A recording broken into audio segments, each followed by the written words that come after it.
t'apprêtes à dire à une personne, est-ce que c'est une bonne nouvelle? C'est important de se poser cette question-là. Est-ce que c'est une bonne nouvelle? Est-ce que c'est une bonne nouvelle d'aller dire à quelqu'un, tu vas aller en enfer? C'est pas une bonne nouvelle. C'est pas une bonne nouvelle. Si tu es un frère, une soeur qui va aller dire aux gens, tu vas aller en enfer, tu vas aller discuter, mais tu as bu la bière, mais tu as fait ceci. Nous sommes en train de perdre du temps.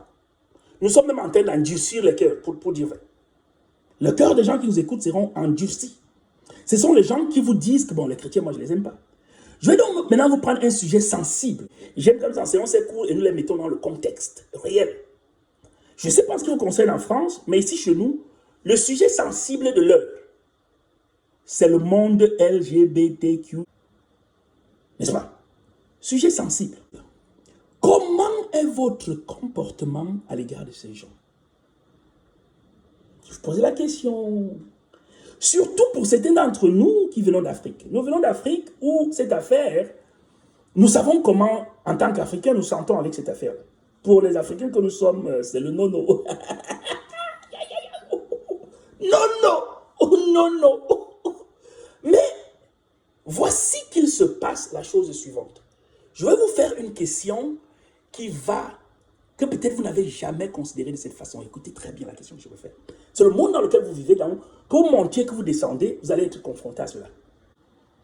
Alors, moi je vais vous poser la question suivante. Vous allez aussi être confronté d'une façon ou d'une autre. Au lieu de service, dans le voisinage, quelque part dans une sortie, vous allez être confronté. Et votre comportement par rapport à ces personnes va moi me démontrer si vous êtes amour. Oh, oh. Vous n'avez peut-être pas considéré cet autre chapitre. Votre comportement, moi je suis le voisin qui est assis à côté de l'autre côté, qui boit sa bière, qui n'est pas chrétien. Le comportement que vous aurez par rapport à un gars va moi me démontrer si vous êtes amour. Si je devrais même prêter attention à votre évangile. Généralement, nous venons de notre culture, nous venons de notre background pour accepter ce problème, pour réagir par rapport à ce problème. Mais il y a un moment dans la vie où nous devons sortir de notre background et considérer d'autres backgrounds. Écoutez-moi bien. Il est important de savoir considérer son background, le considérer, ne pas l'abandonner, mais aussi considérer les autres backgrounds. Intégrer le tout pour tirer des bonnes conclusions et savoir comment agir dans le temps et l'espace. Pour accomplir la mission qui est la nôtre, qui est celle de gagner tout le monde au Seigneur et de les voir transformés d'abord. Mais si vous ne comprenez pas de quoi je parle, permettez-moi de poser la question. Quelles sont les chances que certains d'entre vous qui êtes ici et qui n'est pas encore le deviennent? Je veux que vous pensiez à ça. Hein? Pensez à cette question. Parce que cette question que je vous pose est très importante pour les comprendre. Écoute bien la question. Quelle est la chance que toi, tu deviennes gay, tu m'appelles, tu me dis non frère? Quelle est la chance? N'est-ce pas? Pour ceux qui ne le sont pas, ils vont te dire, s'ils sont sincères dans leur cœur, que la chance est nulle, c'est de zéro. Et j'aime cette réponse parce qu'elle est vraie. Mais aussi vrai que cette réponse est maintenant, imagine donc qu'est-ce qu'il a fallu pour que cette autre personne devienne comme ça. C'est ça que tu n'as jamais pensé.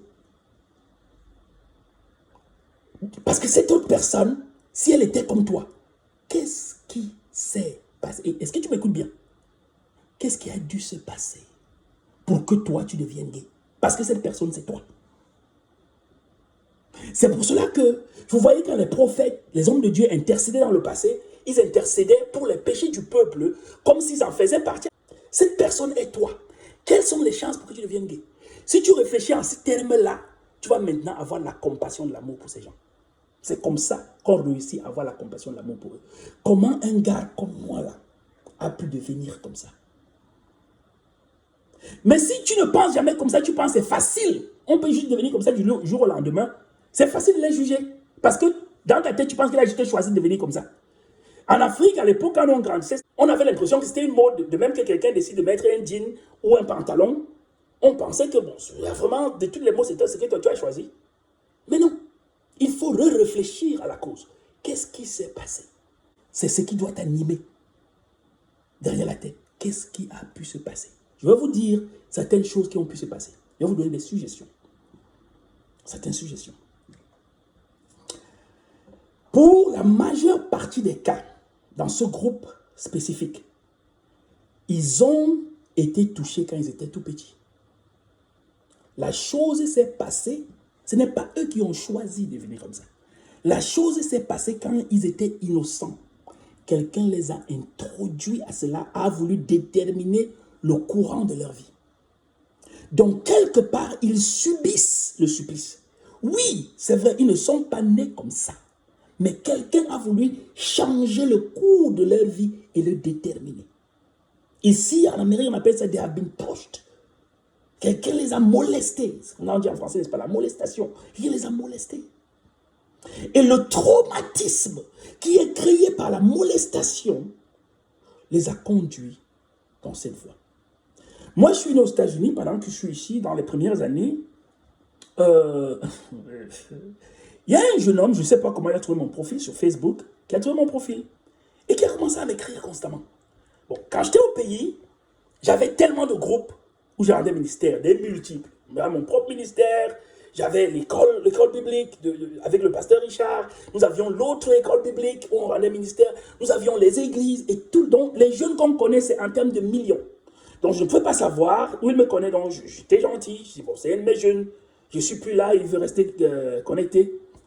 Un jour, dans un de ses messages, il me dit, il me fait des compliments qu'on fait normalement à une personne pour laquelle on pourrait avoir des sentiments. Il me dit, je suis beau, je suis ceci, cela. Je dis, mais attends, moi, je ne suis pas beau, pas du moins. Je ne me considère pas ainsi. Ça clique pour la première fois que maintenant, il parle de quoi là? Et là, je lui fais la question, je suis sincère avec lui. Je lui fais la question, je dis, mais mon frère, sois sincère avec moi. Je m'introduis à lui, je dis, en fait, je pensais depuis que tu es un de mes jeunes dans mes ministères et tout le reste, mais de toute façon, tu parles, je sens que tu n'es pas. Il me dit directement, non, je ne suis pas, je t'ai vu, j'ai vu ton profil sur un truc, et je t'ai demandé l'amitié, et tu as accepté, c'est comme ça qu'on est là. Il dit, ok, c'est bon. Alors, je lui dis qui je suis, et je lui dis qu'il peut se sentir à l'aise de me parler. Et quand je le lui ai dit, je l'ai mis en confiance, il m'a parlé, il m'a dit que lui, il est gay. Il a trouvé mon profil, et il le trouve tout. Et je ne l'ai pas brimé, je ne l'ai pas insulté. On a en fait causé pendant une fois, 2, 3, 4 fois de sa vie, de moi, ma vie. Je lui ai dit, je suis un papa, j'ai des enfants, une famille de 4, avec ma femme, et tout. Il m'a dit, oh, waouh, respect. Il voulait me dire, bon, je vais me déconnecter de toi, je vais... Non, je lui ai dit, pourquoi? Il m'a dit, non, par respect. J'ai dit, non. Si tu veux me respecter, continue à causer avec moi. C'est ça que je considérais comme respect. On est déjà des amis. On cause. Il m'a dit, ah bon, monsieur? Je dis, oui. Il me dit, mais général, c'est pas comme ça que les gens agissent. J'ai dit, je ne suis pas les gens. Je ne suis pas le général. Je suis ce que je t'ai dit que je suis. Je t'aime du véritable amour que peut-être personne ne t'a jamais aimé. Je veux vraiment que nous restons des amis. À l'heure où je vous parle, nous sommes des amis, des très bons amis. Et quand on est arrivé à ce niveau, le monsieur m'a dit, là sur place, qu'à l'instant où vous êtes en train de parler, je suis en train de pleurer parce que personne n'a jamais agi comme ça à mon égard, sauf les gens qui sont dans mon groupe, dans mon cercle. Toi, tu connais ma vie, tu connais qui je suis, tu n'es pas de cette vie et tu veux rester ami avec moi. J'ai dit oui, je le veux vraiment, j'y tiens. J'y tiens, c'est important pour moi. Il m'a dit, ça me touche du fond du cœur. Et à cet instant précis, il m'a dit comment il est devenu gay. Est-ce que vous m'écoutez bien ce soir? Il m'a donc dit maintenant comment il est devenu. Et quand il te racontait cette histoire, ça t'écrasait le cœur, ça te faisait du mal. C'était un enfant qu'on avait confié, pardonnez-moi, à une autorité religieuse. Sa maman qui l'élevait, oh my goodness. Il faut que vous travaillez pour Dieu, vous allez aimer. Sa maman qui l'élevait seule, parce que son papa n'était pas là, à un moment donné, l'a confié à une autorité religieuse qui était proche de la maman. Et que la maman croyait être très sérieuse. N'est-ce pas? J'essaie de ne pas dire le nom, mais quand je vais dire le titre de l'autorité religieuse, vous allez comprendre de qui il s'agit. On l'a confié à un prêtre. Et le mec, il en a fait sa femme. Depuis l'âge de 9 ans. Carrément. Le monsieur n'en a pas que fait sa femme. Il a aussi enseigné à ce petit qu'il faut que tu fasses aux autres jeunes ce que je t'ai fait. Est-ce que vous me comprenez parfaitement bien? Est-ce que vous me comprenez? Et je lui ai demandé, à mon cher ami, s'il n'a jamais fait ça aux jeunes. Il m'a dit une kyrielle de jeunes. Une kyrielle. Et que lui, dès qu'il voit un jeune, c'est l'envie qu'il lui prend. De le lui faire. Il y a ce désir de la découverte de quelque chose de nouveau que les autres n'ont pas expérimenté et tout le reste. Bref. Je te le dis pour que tu comprennes et que tu aies compassion. Je vous ai dit, tu ne peux pas entrer dans un problème et tu dis je possède la solution si tu ne connais pas le problème. Vous pensez que ce jeune homme a besoin d'être jugé ou bien d'être aimé et d'être dirigé dans la bonne voie? Il a besoin d'être aimé. Voilà un jeune homme que son père a abandonné, que sa maman a abandonné entre les mains d'un prédateur, qui n'a jamais connu d'amour, qui a besoin de toi et de moi maintenant que c'est un homme adulte. À l'instant où il me parle, il est dans les 26-27 ans. C'est un monsieur. Et il s'est battu dans la vie, malgré toutes ces circonstances, pour devenir quelqu'un. Il faisait dans la vidéographie et tout, un monsieur respectable. Mais dans le secret, il vit cette affaire. Vous savez, oh my goodness, vous savez ce qu'il va me confier? Il va me confier que je suis en train de me marier. Écoutez-moi bien. Il va me confier, je suis en train de me marier. Je dis, mais comment tu te maries? Il dit, parce que réellement, je veux avoir des enfants. Ça, c'est vrai, sincère, du fond de mon cœur. Je veux avoir des enfants. Mais aussi, ça va me protéger. On ne va pas penser de moi d'une certaine façon. Et il me dit, il n'y a que toi, qui n'est pas de notre cercle, à qui j'ai jamais confié une telle chose. Je lui ai dit que ton nom ne sortira jamais de ma bouche. Je prête serment. Tu seras mon ami. Je vais t'aider, on va travailler. Si tu veux, je veux te donner un trésor que ce prêtre devait te donner. Je vais te donner un trésor que si tes parents savaient, ils devaient te donner. Mais ce n'est pas un problème. Le passé est passé. Yesterday's gone. Today I'm in need. Holy Ghost fire, rain on me. Le jour où cet homme m'a appelé pour me dire, homme de Dieu, j'ai donné ma vie à Jésus. Je l'ai fait avec toute sincérité. Et je prends la décision de ne plus détruire les enfants.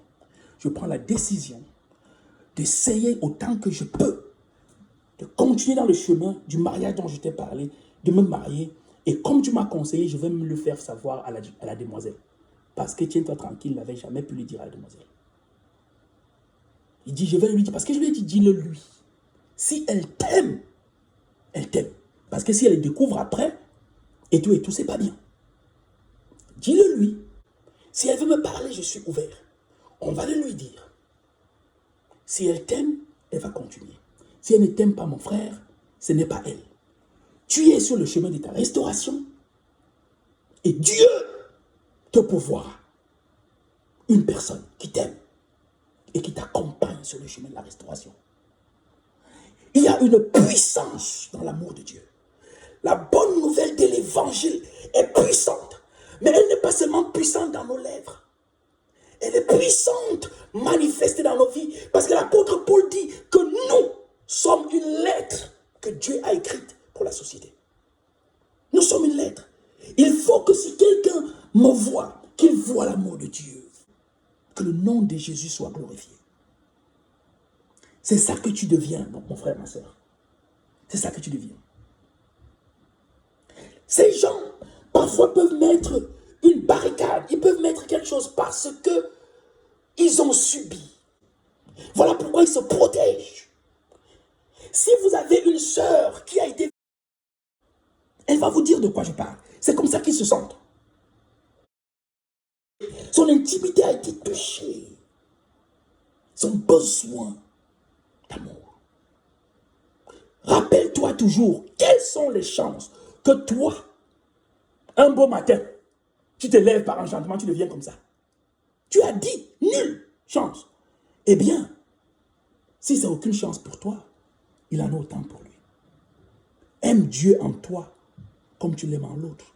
Parce qu'il n'est pas très différent de toi. Donc, il n'est pas juste devenu comme ça par enchantement, par fashion. Non, non, non. Quand tu considères ça, tu pourras être la solution. Quand tu oublies ça, tu te mélanges au problème. Nous sommes la solution. Par nos paroles et par nos actions. Le deuxième outil, en plus de cet amour manifeste et la compréhension, le dernier outil que je veux que tu prennes aujourd'hui, c'est la patience et la douceur. Sois patient, sois doux.